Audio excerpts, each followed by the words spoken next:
Welcome to BC Outdoor Sport Fishing with your host, Mike Mitchell. BC Outdoor Sport Fishing is brought to you by your Toyota BC dealers, Rapala, Kingfisher, Yamaha, and the Pacific Salmon Foundation.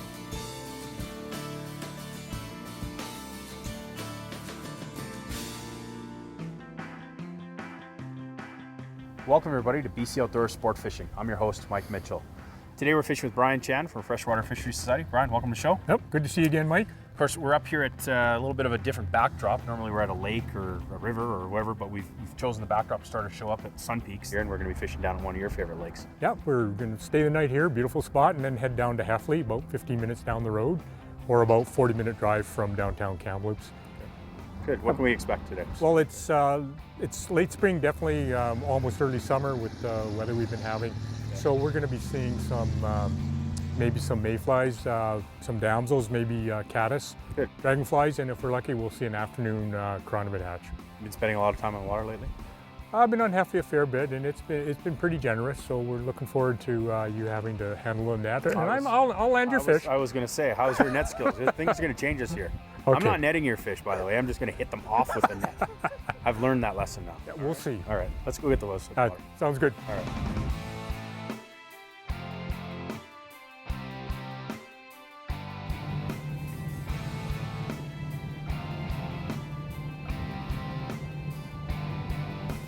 So we're just going to look around, Mike. Yeah. Use a sounder and look for some jumping fish. We're on the edge of the shoal right now, and it's early. So we might find some fish that want to eat. There should be lots around.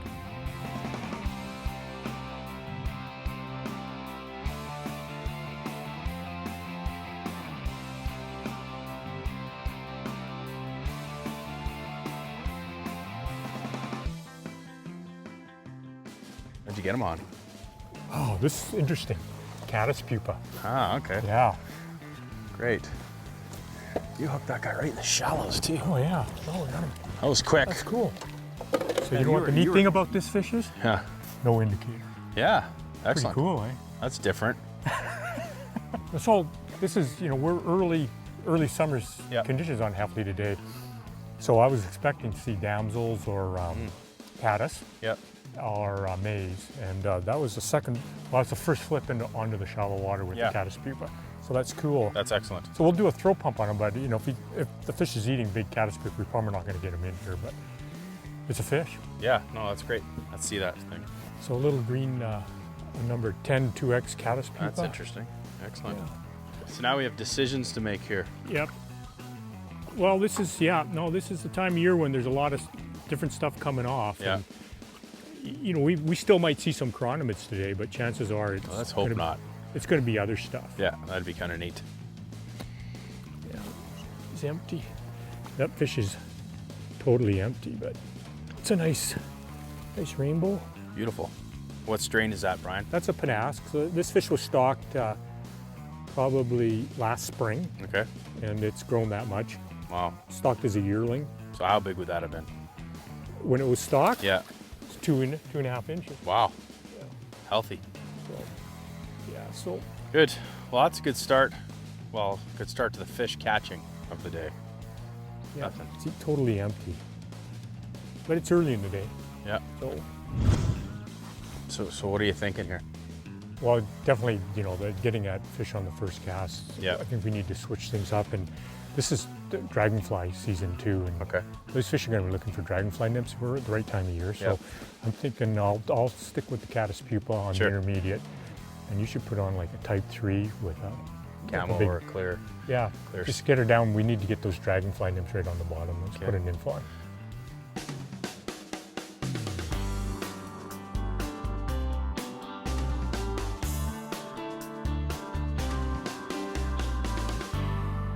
Fish on. Dragon. And you doubted. I didn't doubt anything. You just gotta have patience. I have patience. It's a nice fish too. And this time of year, which is good, because we got to try different stuff.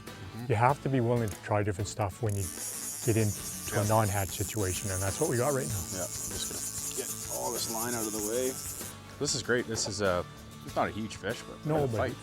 it's the technique, right? Yeah. We're trying stuff. That's something different. Something different. It's. Well, you got company coming, so you better. Oh yeah, there we go.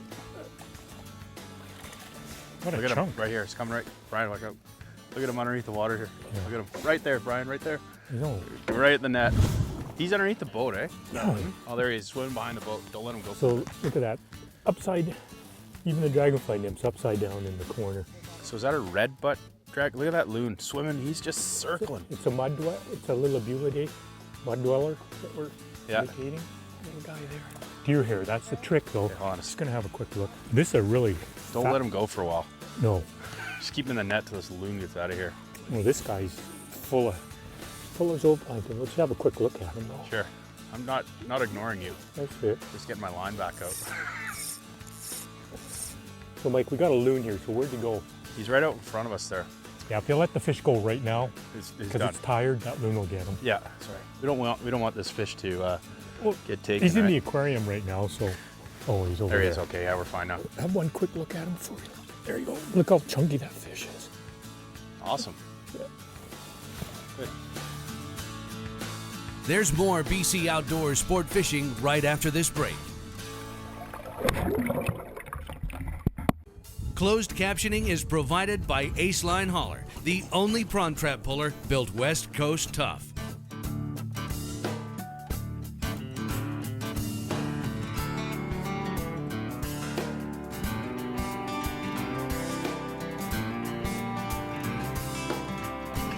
Oh, it's a good fish. What are you doing over here? Well, I took a break, put the pupa rod down, and I just, don't like the way you're working here. You're sneaky. I finally get mine set up with a sinking line and a dragonfly, and you flip over and go well, back to because what? I was going to have my lunch, and I like to hang an indicator when I'm eating my lunch. I think that's an excuse. You're too sneaky. This thing just hit the water What did you get it on? the old ruby-eyed leech. That's a nice looking fish. No, it is. So, what are we learning from this? They don't know what they're doing then. No, right it's now. They don't know what today. they're eating. There's no big hatch yet today to get the fish focused, so we got to try different things, and hopefully today something else, something's going to happen. I'll grab the net for you, Brian, since that's what I do best. Apparently, is net fish.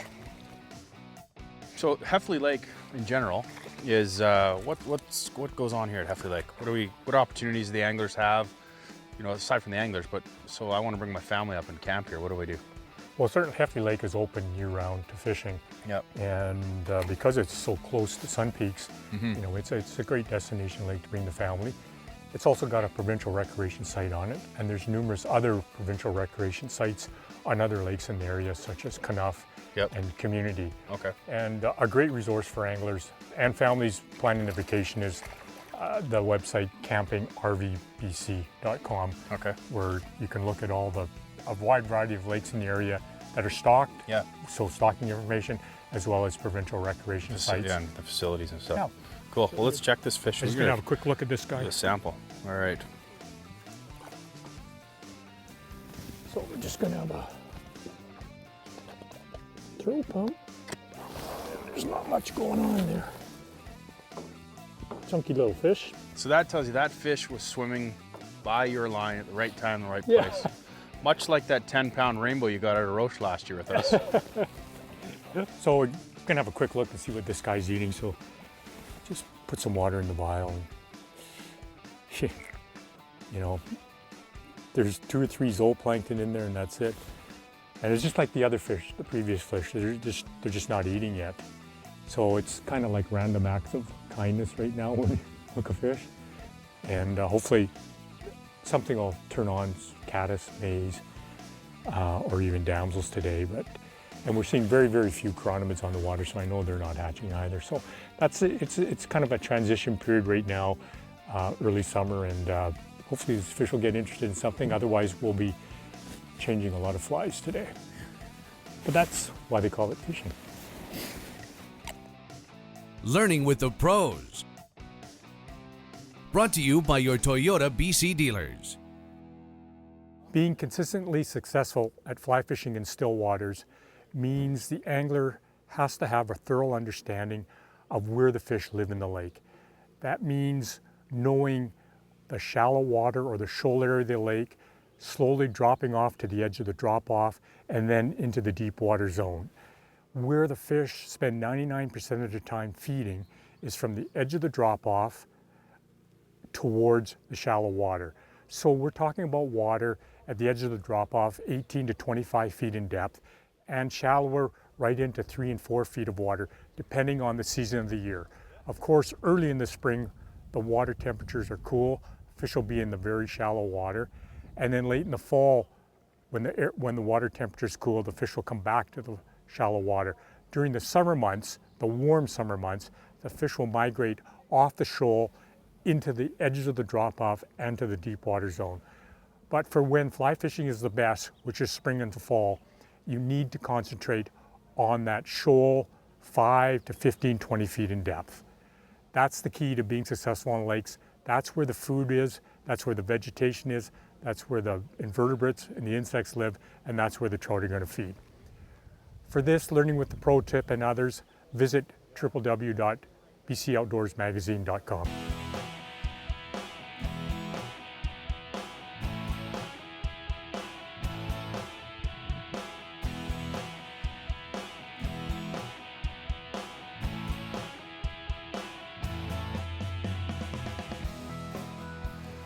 That's better. What'd you get that on, Brian? A little green chronomid. Awesome. Yeah, trying different things. Yeah, things are switching up for us. That's good. I'm deep. We're in 18 feet of water. And I just lengthened out.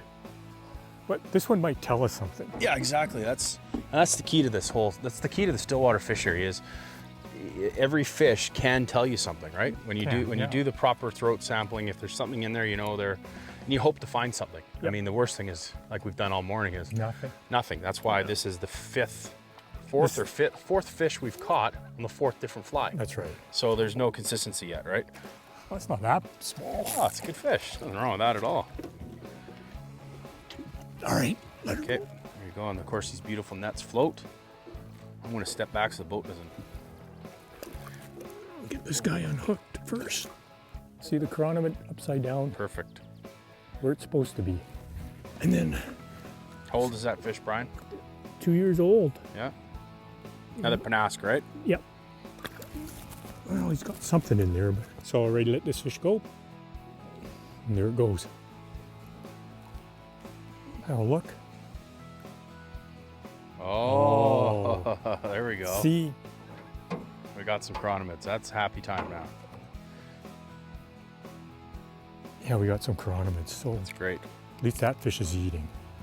And they're green. It's exactly what I put on. Now, how's that for intuition? Put that color green on. How do you know that? Just somebody told you. Water. Did somebody tell you? Who filled you in on that? That's excellent. Yeah, little green. So the question is, do you have another one of those that you could pass over to me to tie on? Yep. Are you sure? Just one? There's a couple brown ones in there, but there's pretty bright green. Cool. All right. Time to switch over. There's more BC Outdoors sport fishing right after this break. Let's get back on the water with BC Outdoor Sport Fishing.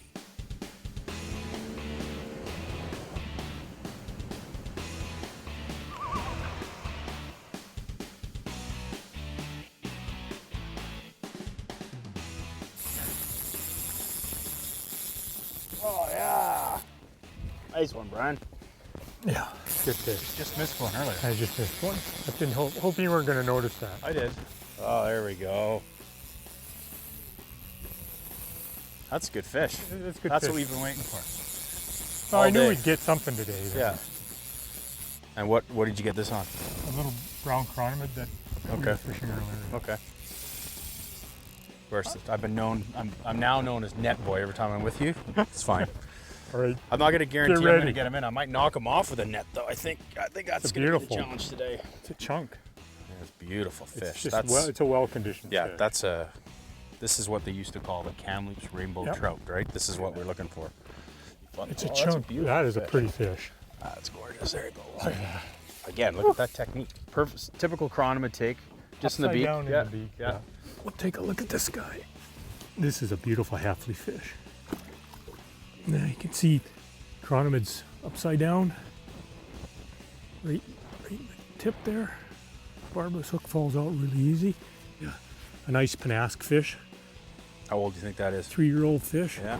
Stocked a Gorgeous. couple years Oh, ago. there it goes. It's gone. Nice. All right. I think it's my turn. Okay. I'll just get my line in the water Yeah, first. this time you can fish. And now, here are all the secrets of our tackle and gear. Hello folks, we're going to talk to you a little bit about the gear that we've been using on today's episode. We started out with the 10-foot 5-weight XP Pro X-Rods model. We paired it up with Islander 3.2s, 3.4s. The lines we put on it today were floating lines. We put on a Cortland Precision Dynatip, put on the Clear Camo, and a Type 4 full sinking line when we were fishing the Dragons there. That's right. And then in kind of this is again where Brian comes in, leader construction and all that kind of stuff. So we started off with Climax 15-foot leaders that tapered down to 4X, which is 6 pound. And then we used a swivel when we were using with indicator, when we fished with the strike indicator. And below the swivel, we were using 4 or 6 pound fluorocarbon in the Sussex. And then we tried different flies. We started off with ruby-eyed leech, which is a go-to pattern. We tried that under the indicator. Got a fish on that. From there, we used the Clear Camo mic with a caddis pupa. Tried that one there, got a fish on that. And then you put the Type 4 Cortland full sinking line on with the spun Lilibulidae or mud dweller dragonfly nymph. Yep.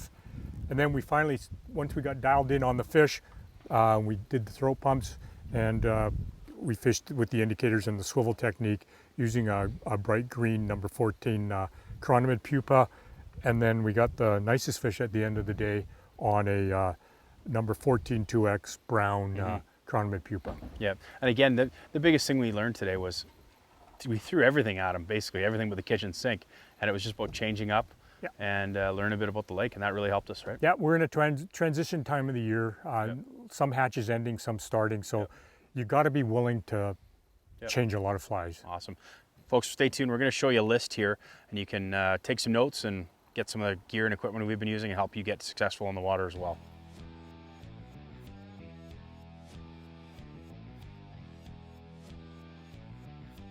All tackle and gear is available at Steveston Marine and Hardware.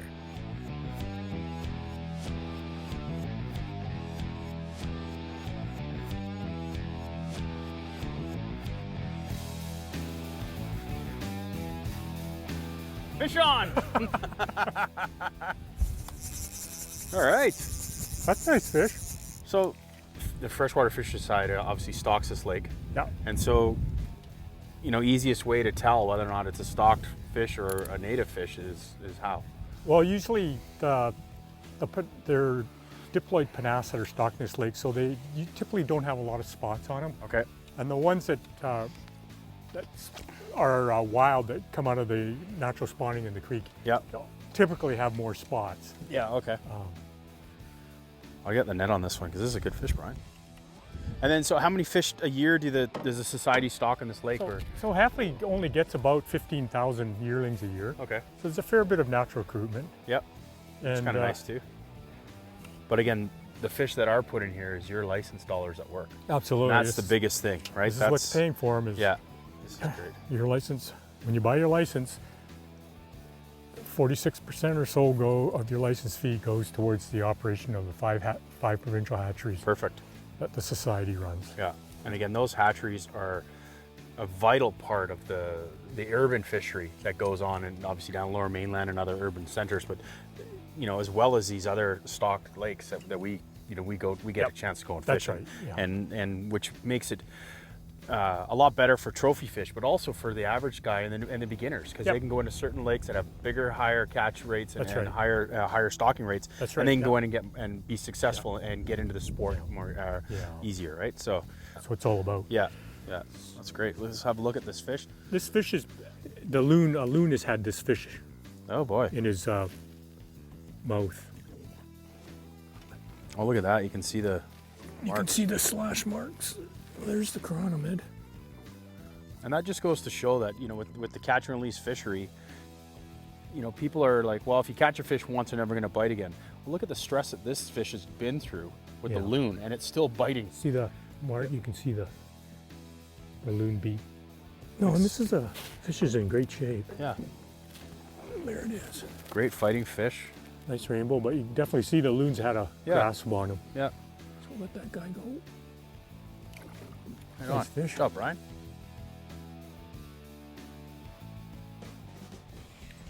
Well, that was quick. Yeah. Oh, that's a bonus. Sometimes things work out. Sometimes listening helps, is what I find. Excellent. This guy's a little bit better than the last guy. Not Aw. huge. It's a fish. Yeah. Tough day. Yeah, it has been. Awesome. Nice little rainbow. Yeah. So we got an idea. First thing when we first landed in here, you had said right away that this is, you saw some chironomids going Oh. Yep. and you thought that maybe it might be a good spot to get a couple fish here. You Yeah, can even see a few coming up off the ground there, right? Yep. There's just a brown ice cream cone. And this is, you can see, it's a very short, steep little Yep. drop off here, but the fish do like it.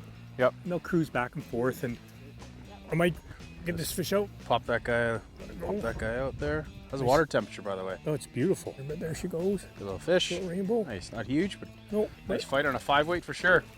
Oh. I don't know about you, but the wind, Oh. the clouds, and the late night last night coming Yeah. driving up here is The early morning. You mean. the early morning is probably taking a little bit out of me. So I think we're gonna probably pull the pin for the day. Yeah. It's been great as usual. Every time I come and fish with you, I learn so much, and our viewers are lucky to have a resource like you. So thank you for coming on the show. Oh, it's fun, Mike. Yeah. Always. Thanks a lot.